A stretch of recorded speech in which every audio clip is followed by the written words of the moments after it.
Hey guys எல்லாரும் எப்படி இருக்கீங்க? இன்னைக்கு நம்ம லாஸ்ட்டாக பார்த்துட்டு இருந்த காமெடி சீரிஸோட நெக்ஸ்ட் எபிசோட தான் பார்க்க போகிறோம். லாஸ்ட் எபிசோட யாராவது பார்க்காம வந்து இதை பார்த்துட்டு இருக்கீங்க அப்படின்னா மறக்காம அதை போயிட்டு பார்த்துட்டு வந்துருங்க. இந்த எபிசோட் பிடிச்சிருந்துச்சு அப்படின்னா like, share, subscribe, comment, hype எல்லாத்தையும் பண்ணி விடுங்க. சரி வாங்க இப்போ நம்ம இந்த எபிசோடுக்குள்ள போயிடலாம். லாஸ்ட் எபிசோட்ல இந்த ஹெல்மெட் மண்டையை நம்ம ரீகோவை லாக் பண்ணிட்டான். ஒரே ஆச்சு நம்ம ரீகோவை மட்டையாக்கலான்னு போகும்போது அப்போ நம்ம சிஞ்சி பறந்து வந்து கெத்தா என்ட்ரி கொடுத்துருப்பான். இப்போ அவன் சிஞ்சியை பார்த்துட்டு யாரா நீ, நான் ஹெல்மெட் மண்டையானா எனக்கு டஃப் கொடுக்கறதுக்கு காம்படிஷனுக்கு முள்ள மண்டை மண்டையானா நீ வந்திருக்கியா? நீ யாரா இருந்தா என்னடா ஒன்னி அடிப்பண்டா அப்படின்னு சொல்லிட்டு இப்போ அவன் பேட்டை வாங்கிட்டு செம ஃபர்ஸ்டா வர. ஆனா நம்ம சிஞ்சி ஓங்கி விட்டான் பாருங்க ஒரு பஞ்சு. அவன் ஹெல்மெட்ல தான் அடிக்குது. ஆனா அதுக்கே அவன் பறந்து போய் விழுந்து நாக் அவுட் ஆயிட்டான். ரீகவும் இப்பதான் செஞ்சுக்கிட்ட ரொம்ப தேங்க்ஸ் வந்ததுக்கு.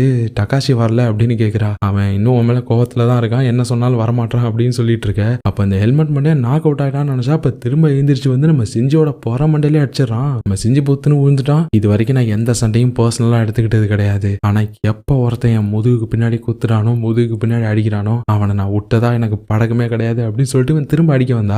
ஏற்கனவே அடி வாங்கினால நம்ம சிஞ்சி கொஞ்சம் ஸ்டெபிலிட்டி மிஸ் ஆகிருச்சு. அதனால அந்த ஹெல்மெட் பண்ணி சிஞ்சியை போட்டு அடி அடின்னு அடிச்சிட்டான். இங்க நம்ம ரீகோ தான் குறுக்க போந்து தடுக்கிறா, விட்றா அவனை அப்படின்னு சொல்லிட்டு பிடிச்சி தடுத்துட்டு இருக்கு. ஆனா அவன் ரீகோவையுமே அடிக்க பாக்குறான். ஆனா அப்போ பறந்து வராங்க ரெண்டு கேர்ள்ஸ். யாரு நம்ம ரீகோவா கிமின் தான். வந்த ஃபாஸ்ட்டுக்கு அவனுக்கு பறந்து வந்து ஒரு கிக்கு விட அவ்வளவுதான் பைப்புல பறந்து போய் விழுந்துட்டான். திரும்ப அடிக்க வரான். ஆனா இவங்க ரெண்டு பேரும் சேர்ந்துட்டு அவனை அசால்ட்டா அடிச்சு போட்டாங்க. எப்படியோ ரீகோவையும் சிஞ்சியும் சேவ் பண்ணிட்டாங்க. நம்ம சிஞ்சி இப்ப கியோகோவை பார்த்ததுமே ஐயோ கியோகோ நீ என்ன இங்க? ஐயோ அடி வாங்கினதை பார்த்துட்டாலே ஏன் கியோகோ நானே உன்னை பார்க்க வரேன்னு சொல்லியிருந்தேன், எதுக்கு உனக்கு சிரமம் போது? அது டேட்டுக்கு போறோம்னு நீ சொல்லியிருந்த, ஆனா கொஞ்சம் வர லேட்டானவதான் நான் என்னன்னு வந்து பார்த்துட்டு போலான்னு வந்தேன். சரி இப்பதான் எல்லாம் முடிஞ்சிச்சுல வா போலாம் அப்படின்னு பேசிட்டு இருக்க. ஆனா இந்த ஹெல்மெட் மட்டும் அடிச்சு போட்டவன் திரும்ப எந்திரிச்சு வந்து இவன் எவ்வளவு தடவை அடிச்சாலும் நாக் அவுட் ஆக மாட்டான் போல இருக்கு. திரும்ப பின்னாடில இருந்து நம்ம கியோகோ அடிக்கிறதுக்கு வருவானா. அப்ப நம்ம சிஞ்சி கொடுக்குறான் பாருங்க ஒரு பஞ்சு. இந்த டைம் மிஸ்ஸே ஆகாரா அப்படின்னு சொல்லிட்டு நம்மளால வந்தவனுக்கு மூஞ்ச கட்டி ஒரு பஞ்சு ஒன்று கொடுக்க. இந்த டைம் கரெக்டா அவனை நாக் அவுட் பண்ணிட்டான் நம்ம சிஞ்சி. அதுக்கப்புறம் வழக்கம் போல நம்மளால கியோகோவோட சேர்ந்துட்டு கொஞ்சம் கொஞ்சிட்டு இருக்கான். சாரி கியோகோ சான் என்ன மன்னிச்சிரு, இந்த லூசு பையலால நம்ம டேட்டு டிஸ்டர்ப் ஆயிடுச்சு, வா டேட்டுக்கு போலாம் அப்படின்னு சொல்றப்ப அவ பார்த்து டக்குன்னு ஷாக் ஆயிட்டா. என்னாச்சு கியோகோ சான் போது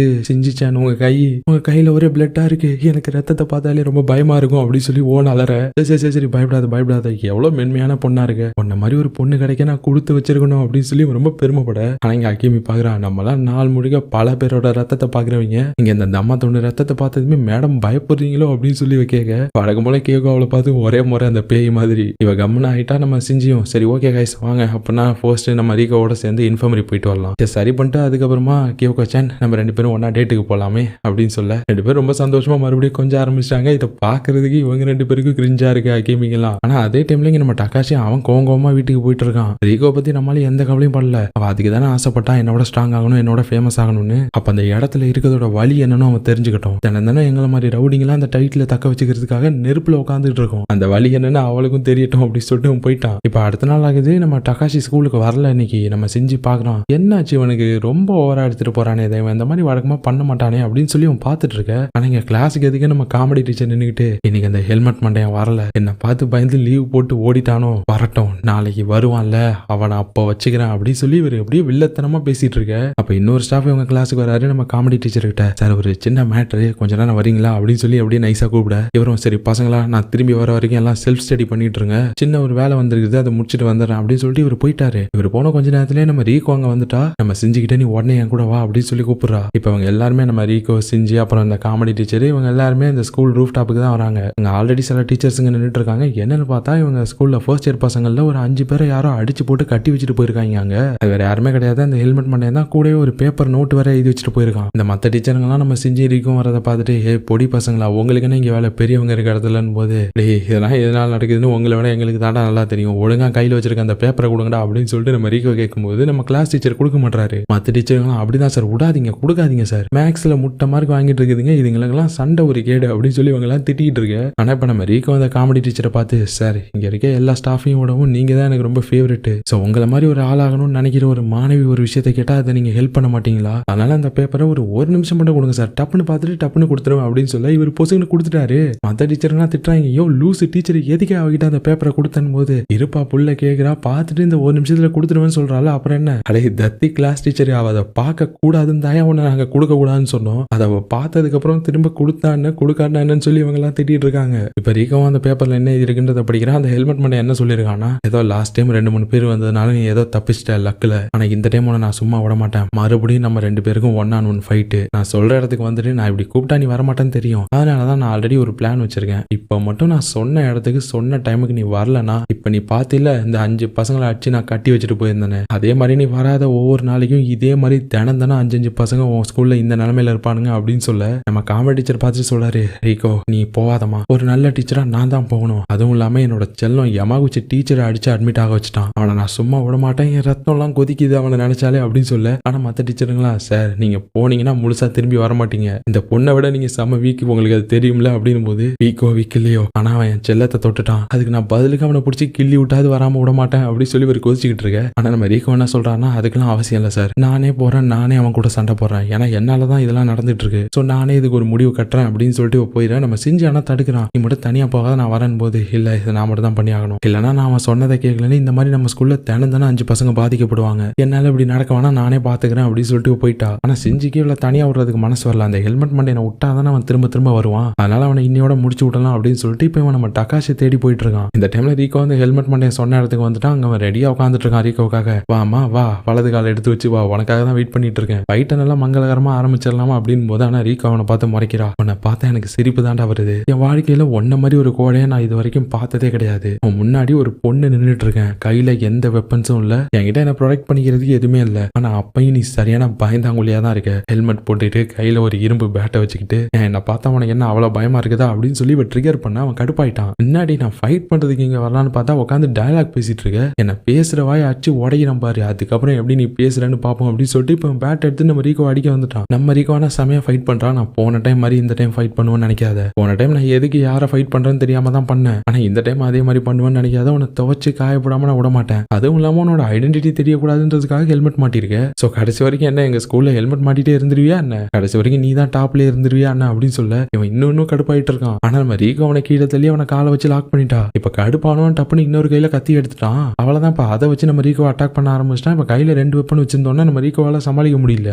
எதுல கான்சென்ட்ரேட் பண்றதுன்னு தெரியல. அவன் சிரிக்கிறான், என்னம்மா ஏதோ வீராங்கன மாதிரி பேசிட்டு இருந்த, இப்ப என்ன தடவிட்டு இருக்க, வா வந்து ஒழுங்கா சண்டை போடியா கூட போது, உன்ன மாதிரி ஒரு கோடை கூட சண்டை போடுறது எனக்கு ரொம்ப கேவலமா இருக்கு, என்ன அடிக்கிறதுக்கு உனக்கு இத்தனை வெப்பன்ஸ் தேவைப்படுதுன்னா அதுல எனக்கு தெரிஞ்சு போச்சு நீ எவ்வளவு பெரிய பயந்தாங்கொழி தொடநடிங்கி கோடன்னு சொல்லி அவனை ஓவரா கடுப்பேத்த. அவன் ஒரு டைம்ல உன்னை நான் கொல்லாம விட மாட்டேன் அப்படின்னு சொல்லிட்டு செம ஃபாஸ்டா நம்ம ரீகோ அடிக்கிறதுக்கு வரான். ஆனா அப்ப அவன் மேல கரெக்டா ஒரு கிக்கு வந்து லேண்ட் ஆகுது. யாருன்னு பார்த்தா நம்ம டக்காஷி மாசா என்ட்ரி கொடுத்துட்டான். நம்ம ரீகோ ஆச்சரியமா பாக்குறான். ஆனா இப்ப நம்ம டக்காஷி அவனுக்கு ஒரு எத்து விட்டுட்டு எவ்வளவு தைரியம் தான் ரீகோ மேல கை வச்சிருப்பா, அவ ஏன் ஆளுடா அப்படின்னு சொல்ல ரீகோக்கு ஆச்சரியமா இருக்கு. டக்காஷி இப்ப என்ன சொன்னா, நான் அவன் ஆள்லாம் சொன்னா அப்படின்னு சொல்லி சர்ப்ரைஸா பாத்துட்டு இருக்கா. ஆனா இங்க அடி வாங்கி கிடக்கிற ஹெல்மெட் மண்டையனுக்கு நம்ம டக்காஷி யாருன்னு தெரியல, நீ யாரா புதுசா வந்திருக்க அப்படின்னு போது, டேய் என்ன யாருன்னு தெரியாம இங்க ஒருத்தன் இருக்கானா என்ன பத்தி இந்த 18 பட்டிக்கும் தெரியும்டா அப்படின்னு சொல்லி டயலாக் பேச அலே அந்த ஹெல்மெட் மண்டை எனக்கு தெரிஞ்சு போயிடுச்சு. டேய் நீ அந்த டக்காஷியா, ஒன்னதான்டா நான் தேடிக்கிட்டு இருந்தேன் அப்படின்னு சொல்லி அவன் கிளம்ப நம்ம டக்காஷி பாக்குறான். டேய் ஆனா ஒன்ன மாதிரி ஒரு கோழையை நான் இது வரைக்கும் பார்த்ததே கிடையாதுடா, நான் ஒரு தனியாலாம் வந்திருக்கிறேன், அப்பயும் என்ன அடிக்கிறதுக்கு உனக்கு ஒரு இரும்பு பேட்டி ஹெல்மெட் எல்லாம் தேவைப்படுதுல அப்படின்னு அவன் சொல்ல நம்ம ரீகோ பார்த்துட்டு, டக்காஷி அந்த டயலாக் நான் ஆல்ரெடி டெலிவரி பண்ணிட்டேன், புதுசா ஏதாவது ட்ரை பண்ணு அப்படின்றா. சரி புதுசா சொல்ல சொல்றியா, அப்படின்னா இது எப்படி இருக்கு அப்படின்னு சொல்லிட்டு, டேய் ஒன்ன மாதிரி ஒரு கோழையை நான் பார்த்ததே கிடையாது, நீ இப்ப என்ன அடிச்சுட்டா கூட இதே மாதிரி ஹெல்மெட் மாட்டிட்டு ஸ்கூல் முடிகிற வரைக்கும் கோழையாவே தான்டா இருப்ப அப்படின்னு சொல்லி அவன் சொல்ல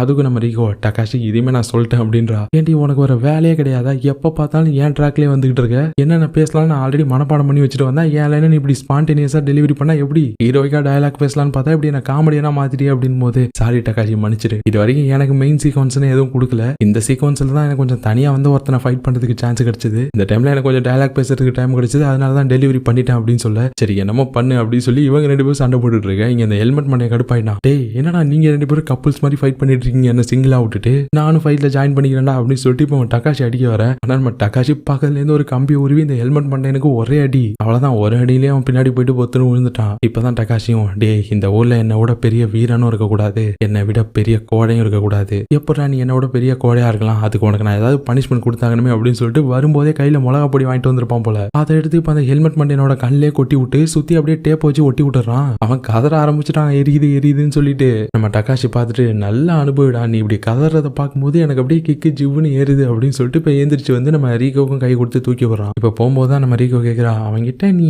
என்ன உன் ஆள் நான் சொன்னேன் அப்படின்னு கேட்க டக்காஷி, இல்லையே அப்படிலாம் நான் சொல்லலையே, நீ ஏதாவது கனவு கண்டிருப்ப அப்படின்னு சொல்லிட்டு மழுப்பிட்டு போயிட்டு இருக்கான். ஆனா கொஞ்சம் பக்கத்துல நம்ம செஞ்சும் கிளாஸ் டீச்சரும் ஒளிஞ்சு பார்த்துட்டு இருக்காங்க. நம்ம செஞ்சு சொல்லிட்டு இருக்கான், பரவாயில்ல எப்படியோ கடைசியா 2 பேரும் சேர்ந்துட்டாங்க, இதுக்கு தான் நான் இவ்வளவு கஷ்டப்பட்டேன் அப்படின்னு சொல்லிட்டு சொல்லிட்டு இருக்க. எப்படியோ விதி 2 பேரையும் ஒன்னு சேர்த்துருச்சு அப்படின்னு சொல்லிட்டு இப்ப அவங்க 2 பேரும் கீழே விழுந்து கிடக்குற அந்த ஹெல்மெட் மட்டும் என்கிட்ட வராங்க. இந்த காமெடி டீச்சர் பார்த்துட்டு, உனக்கு இதுவும் வேணும் இன்னும் வேணும்டா, என் யமாகுச்சி டீச்சர் மேல கை வச்சல இப்ப நல்லா எரியுதா, நல்லா எரியட்டும், எனக்கு இதை பார்க்கும்போது உள்ளுக்குள்ள அப்படியே ஏசியை போட்டு விட்ட மாதிரி குழுன்னு இருக்குது அப்படின்னு சொல்லி இவர் சந்தோஷப்பட்டு இருக்க.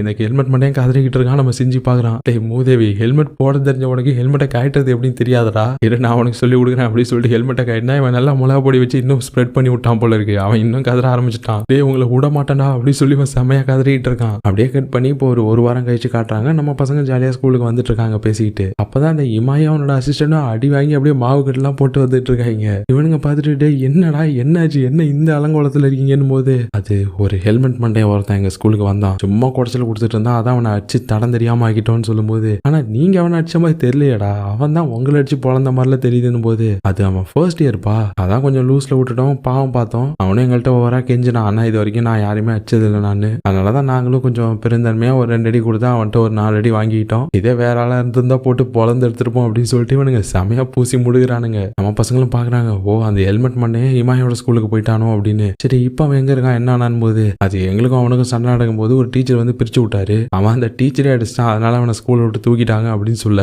அப்ப இப்ப எங்கடா அவன் போயிருப்பான் அப்படின்னு சொல்லிட்டு நம்ம பசங்க எல்லாரும் யோசிக்கிறாங்க. கரெக்டா இப்ப சீனை கட் பண்ணா அவன் டைரக்டா இந்த அக்கிசா பசங்க ஸ்கூல்ல வந்து லேண்ட் ஆயிட்டான் போல இருக்குது. அங்கேயும் வந்து சவுண்ட் கொடுத்துட்டு இருக்கான், யாரா இங்க ஸ்ட்ராங்க, அவனை அச்சு நான் தாதா ஆகுறான்டா அப்படின்னு சொல்லிட்டு அந்த அக்கிசா பசங்க எல்லாம் பார்த்து சிரிக்கிறானுங்க. யாரு நீ தாதா ஆக போற, எங்க பாஸ் மேல நீ கை வச்சிருவியாடா அப்படின்னு சொல்லிட்டு சிரிக்க, முதல்ல யார் உங்க பாஸ்ன்னு சொல்லுங்கடா, அவனை அச்சு நான் யாருன்ற நிரூபிக்கிறேன்டா அப்படின்னு சொல்ல, அப்ப நம்ம சட்டோஷி சொல்றான், நான் தாண்டா பாஸ், என் மேல கை விடா பாப்போம் அப்படின்னு சொல்ல அவன் பேட் எடுத்துட்டு ஓங்கிட்டு வரான். ஆனா நம்ம சட்டோஷி அசால்ட்டா அந்த பேட்டை பிடிச்சிட்டான். இந்த ஹெல்மெட் பண்ணி எனக்கு ஷாக் ஆயிடுச்சு, என்ன இவன் புது ட்விஸ்டா கொடுத்துட்டானே அப்படின்னு. ஆனா அவன் ஃபுல்லா ரியலைஸ் பண்றதுக்குள்ளே நம்ம சட்டோஷி அந்த பேட்டோட அவனை பிடிச்சி சுத்துன்னு சுத்தி இப்ப பறக்க விட்டான் ஒரே அடியா. அதுக்கப்புறம் அவன் என்கிட்ட, பாய்ஸ் நீங்க போயிட்டு என்ஜாய் பண்ணுங்கடா அப்படின்னு சொல்லிட எல்லாரும் வந்து இந்த ஹெல்மெட் மட்டும் சூட ஆரம்பிச்சிட்டாங்க. உனக்கு இன்னைக்கு தீபாவளி தாண்டி அப்படின்னு சொல்ல அவன் கதறான் இங்கேயுமா அப்படின்னு. இப்ப இதெல்லாம் முடிச்சுட்டு மத்த பசங்க எல்லாரும் பேசிட்டு இருக்கானுங்க. ஏற்கனவே இந்த ஹெல்மெட் பண்ணா டக்காசி செஞ்சு அடிச்சு பறக்க விட்டு தான் அவங்க வந்திருக்கான் போல இருக்குது. டக்காசி செஞ்சு நிஜமாவே பாப்புலர் ஆயிட்டு இருக்கானுங்க கொஞ்சம் கொஞ்சமா அப்படின்னு சொல்லி இந்த அக்கிசா பசங்க எல்லாரும் பேசிட்டு இருக்க. இப்ப அந்த இடத்துக்கு இந்த சட்டோஷி வரான், ஒரு மாதிரி கடுப்பா வரான். எப்ப பார்த்தாலும் இந்த டக்காசி செஞ்சு எங்க பார்த்தாலும் அவனுங்க பேர் தான். எனக்கு அது பிடிக்கல, அவனுங்களுக்கு இதுக்கப்புறமா நான் விட்டு வைக்க முடியாது, உடனே எல்லாரும் கிளம்புங்க, அவனுங்களை ஒரு வழி பண்ணிடலான்னு போது. ஆனா சகாரா ஆக்சுவலா சகாரா நான் சட்டோஷின்னு சொல்லிட்டேன். சகாரா சட்டோஷி சொல்லியிருக்கான்ல இனிமே நம்மள போலீஸ் வாட்ச் பண்ணிட்டு தான் இருக்காங்க. லாஸ்டா நடந்த சம்பவத்துக்கு அப்புறமா நம்மள்ட்ட சட்டோஷி சொல்லியிருக்கான்ல போலீஸ் நம்மள வாட்சா விட்டுறதுனால அந்த டக்காசிட்டையும் செஞ்சுக்கிட்டையும் எந்த பிரச்சனையும் வச்சுக்க வேணான்னு அப்படின்னு சொல்லி இவனுங்க சொல்ல. ஆனா இந்த சகாரா என்ன சொல்றானா, நிஜமாவே அதுதான் காரணமா, எனக்கு அப்படி தோணல, அந்த சட்டோஷி வேற எதையோ ஒன்ன மறைக்கிறான், அது என்னன்றதை நான் வெளியில கொண்டு வரேன், என்கிட்ட ஒரு பிளான் இருக்கு, அந்த சிஞ்சியும் டக்காசியும் அடிக்கிறது தானே என்னோட பிளானே அப்படின்னு இவங்க வில்லத்தனமா சொல்லிட்டு இருக்க. அப்படியே இந்த எபிசோடையும் முடிக்கிறாங்க. எப்படி இருந்து இந்த எபிசோடு இப்போ ஃபைனல் எபிசோடு கிட்ட வந்தாச்சு. உங்களுக்கே அது ஃபீல் ஆயிருக்கும்னு நினைக்கிறேன். நெக்ஸ்ட் எபிசோட்ல இந்த சகாரா ஏதோ ஒரு பெரிய வேலையை பார்க்க போறான்னு தெரியுது. அது என்ன வேலைன்றதை நம்ம அடுத்த எபிசோட்ல பார்க்கலாம். ஸோ மிஸ் பண்ணாம பாருங்க. உங்களை அடுத்த வீடியோல பார்க்குறேன். டாடா.